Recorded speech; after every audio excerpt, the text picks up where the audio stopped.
Hi everyone. We'll make a start.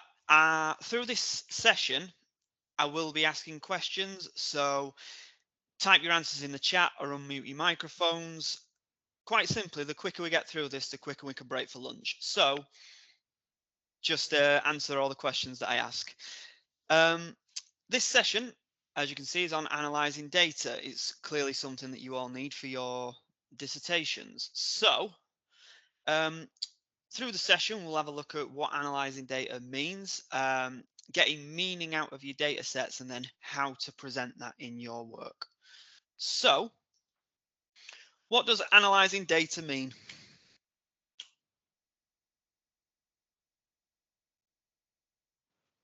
Unpicking the data you collected to find conclusions.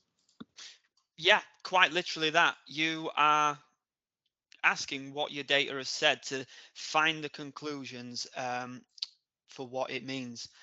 You will have a look as well through qualitative and quantitative analysis, and remember that while you are writing about it, you always have to think, how does it relate back to your work? How does it relate to the study that you are doing? So essentially, what you want to do is find the story. You want to look at the key concepts of that you've used in your study and how your findings shed light on them. It could be that your findings support or contradict previous findings, and that's absolutely fine. But in your work, you would just have to justify why and how your your findings may have contradicted something, because then you'll be able to talk about in your discussion what has become of your original research problem and how you support or contradict the literature. So, as a tip for analyzing data, keep your aim and your audience in mind. So before you start interrogating data, develop a list of questions to help you stay on task and make sure that these questions obviously relate to your research questions. If you approach the task in this way, this will help you take a critical stance, as you'll be wholly focused on the outcomes of the research and not possibly going off topic. Otherwise, you could end up in your results and discussion chapters talking about topics which have no relevancy to your work. So if you have questions in mind that you definitely want to answer, that should guide your thinking and help you stay focused. Does that make sense?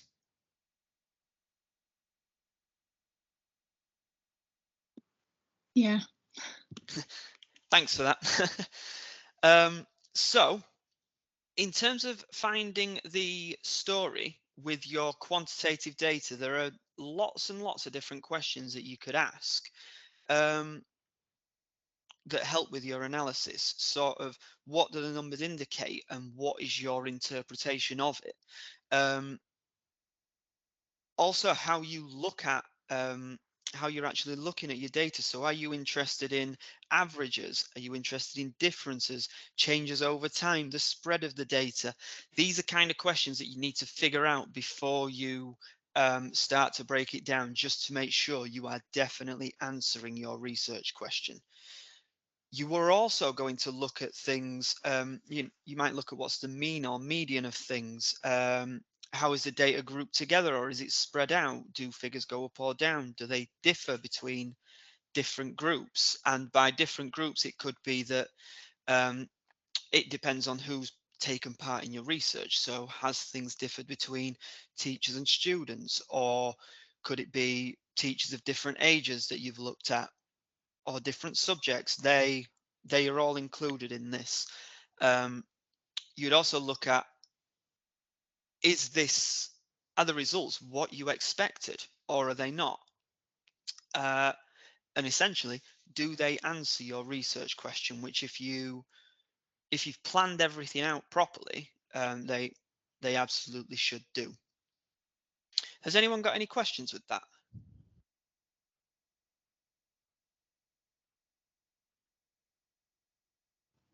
No.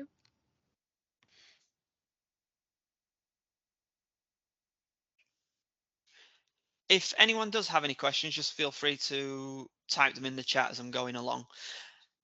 So once you have looked at the numbers um, and you've got them in front of you, you need to look at how you present them, because certainly in your work, you want things like graphs and tables and quotes if you're doing qualitative, that your reader can just look at and understand at a glance, because it's much easier for things like statistics if you can visually see them rather than writing them out as paragraphs, because they don't look nice, they read very difficultly.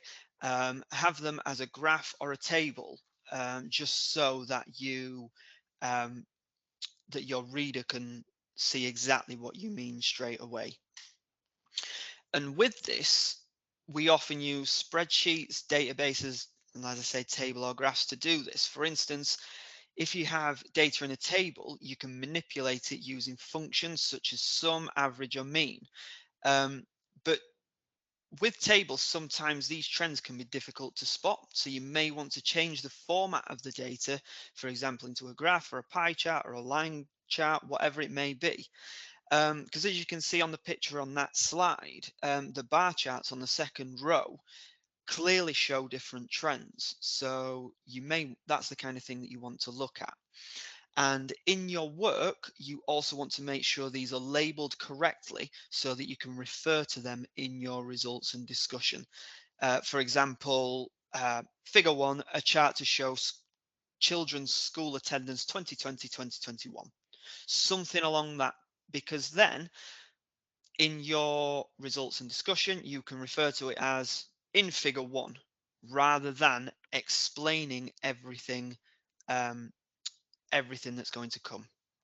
And by manipulate data, I of course mean how you find the answers when they are in things like Excel or JISC, not changing the data to fit what you want.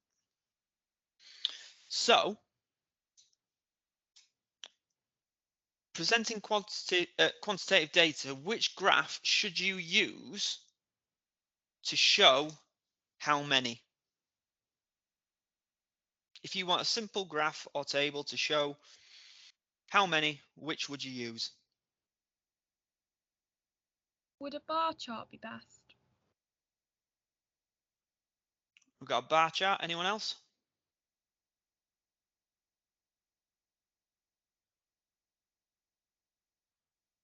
Maybe like a line graph or something. A line graph, pie chart. For how many, really, you want to use a pie chart or a bar chart. These are the simplest ways of just showing this information, and everyone hopefully knows what a pie chart or a bar chart is, so they'll just be able to see exactly what it means, make sure it's labeled properly, and they can dissect that information at a glance. What about a relationship between two variables?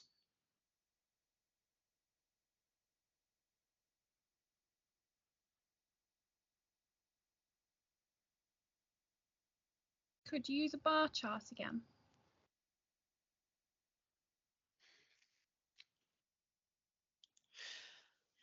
With a bar chart, you could, but you would have to be very, very specific about how you label things and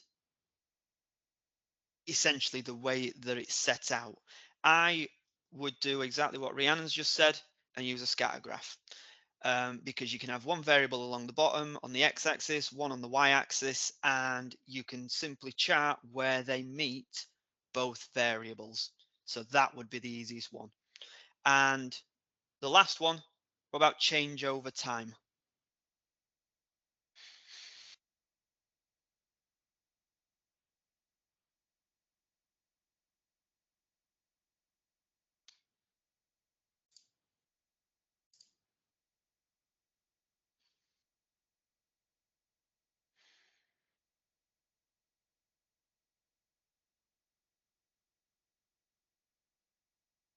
Perfect answer.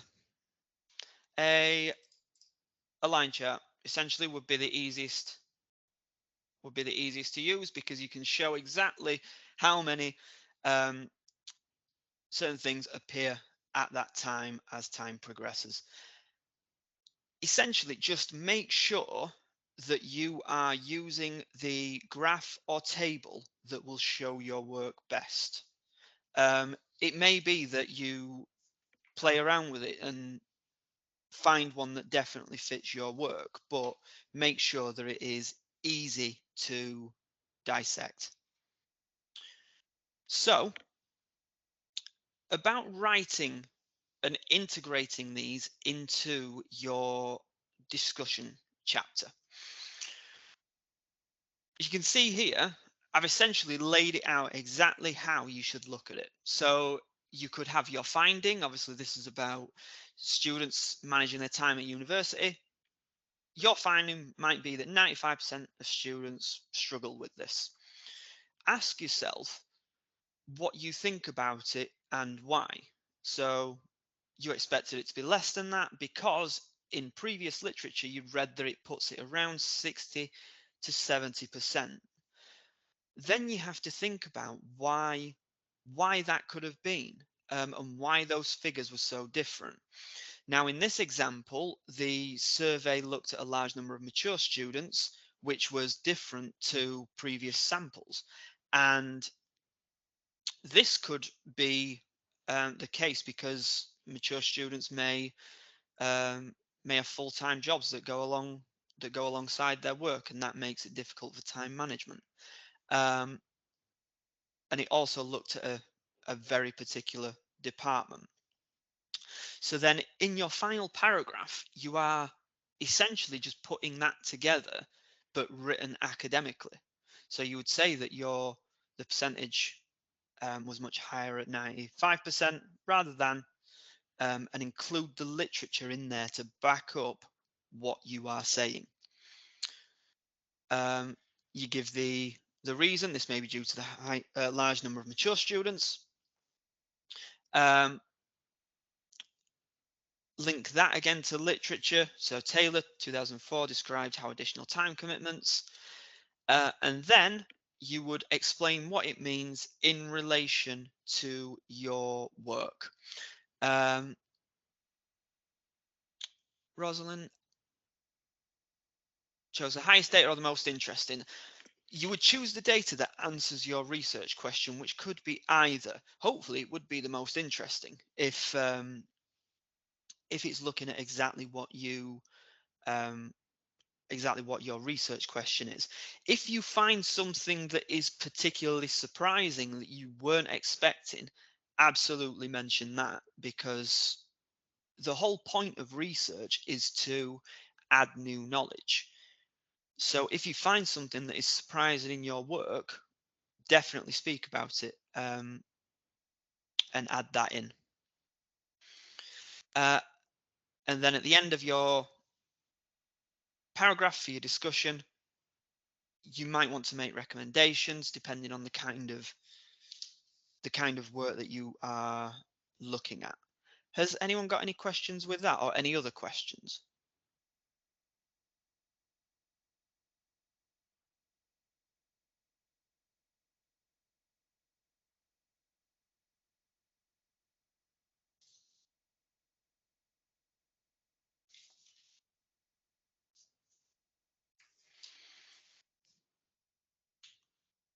No? I'm assuming not. Again, if you do, put by all means just put it in the chat. So some of you may have also done interviews or observations, and that comes under qualitative data. So essentially how you find the story in that is through coding. And coding is about identifying characteristics within the text that relate to your research objectives or questions.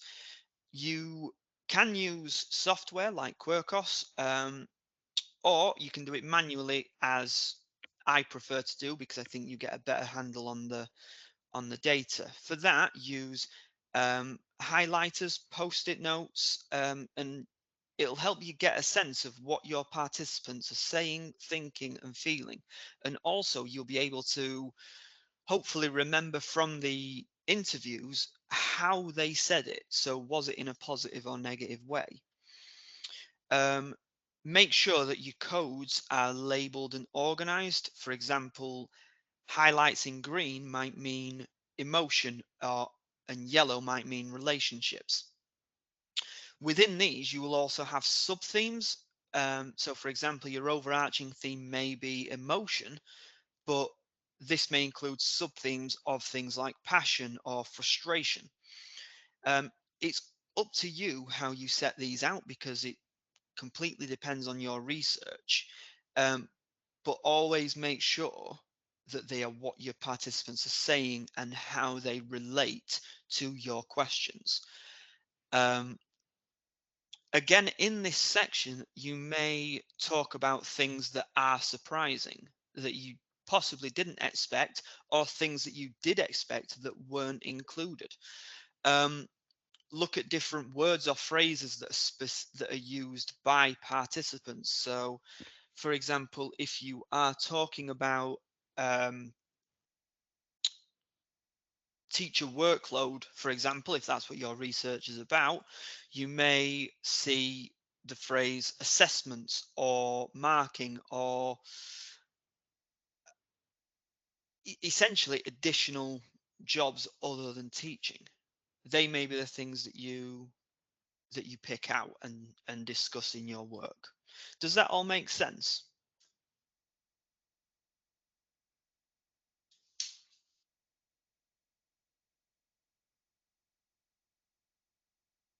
I'm assuming that's a yes. With that, you then integrate these into your text. Now, I have written this out as purely as a results chapter. So you start to provide a context around whatever your theme is. So this one was about expectations and rules and how they affect participation. You can then include a quote from however it is that your data was collected, whether it be through your interview transcriptions or focus groups, observations, those kind of things. You then have to explain it and explain what it means in terms of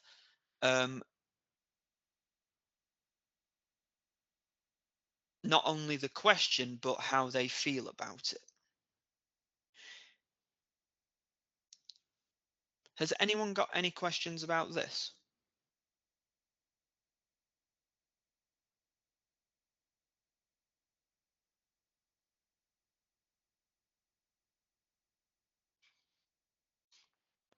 Can I just ask a question, please? Yeah.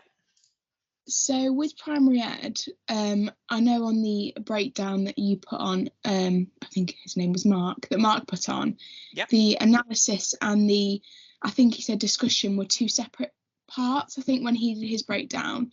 But for primary ed, analysis and discussion of findings, I think, is one part, and like they've said, around 2,000 words. So Yep. I'm presuming it's together. With your example here, straight after this bit about where it says work that needs doing in this context, how would we go further into that? Do you know what I mean?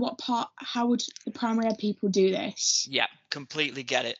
So if yours is findings and discussion are one chapter, after this you would then relate it to literature. So how your findings, whatever they are, how they then relate to literature. Mm-hmm. Okay. Is that it? Yeah, that's essentially how you would say it out. Now, because you've only got 2,000 words for it, that's not a lot. So you would have to be very picky about the ones that you include, whether they are the main points or certainly the ones that specifically answer your research question. Ashley's just put in the literature comes into the discussion bit of the findings and discussion. Yeah. So that's how you would then talk about how your findings support or contradict previous work. Yeah. Okay. Thank you. All right. Thank you, Ashley, as well.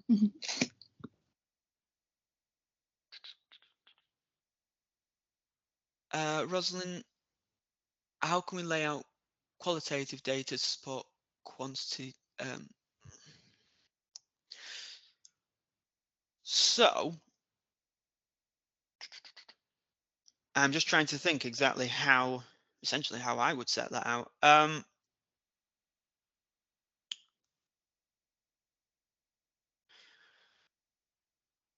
If you, for example, have done interviews alongside questionnaires, it could be that your interviews were a way of for teachers, for example, to expand on what they were thinking or on what they put in the questionnaire. So it could be that you integrate the findings from your quantitative into the qualitative. So in this, you might say, as also referred to in figure 1 or figure 2 or wherever. I would have, if you were looking at qualitative, I would have a section at the beginning of that about the kind of codes that you found and how that relates to your work. I hope that answers that question. If not, I'm more than happy to discuss with you afterwards to get as a specific example for your work. Now, although I've just been told your discussion chapter is together, I was going to show this just as because results and discussion are two different things. A results chapter would only objectively report findings and present a brief observation in relation to your question or topic. With the discussion is where words like appears, suggests, or implies will begin to come in, because this is where you interpret your results and link in the literature to draw out any implications. In the conclusion, obviously, that is just where you synthesize your sub-questions and essentially create an overall, hopefully an overall answer to your research question.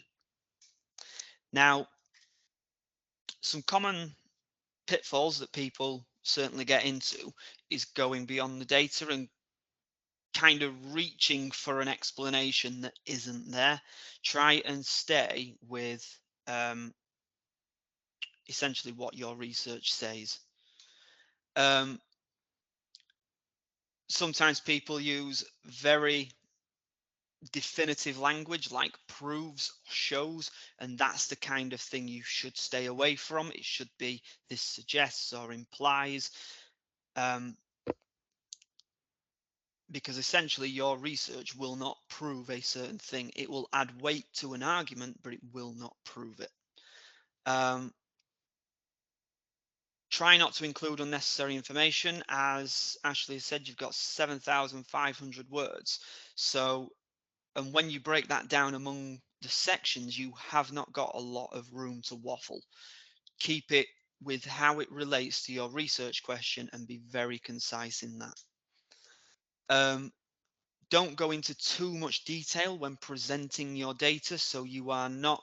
So, for example, with quantitative, use graphs and charts to show it, and then you can refer to it rather than writing it out fully.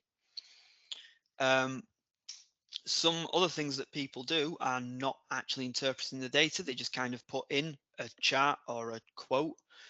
You have to say what it means. You have to say what it means and how it relates to literature and how it relates back to your question. How does it answer your work? Because if you're not doing that, you're not meeting your assignment brief for your dissertation. So always relate every single point back to literature and the assignment brief.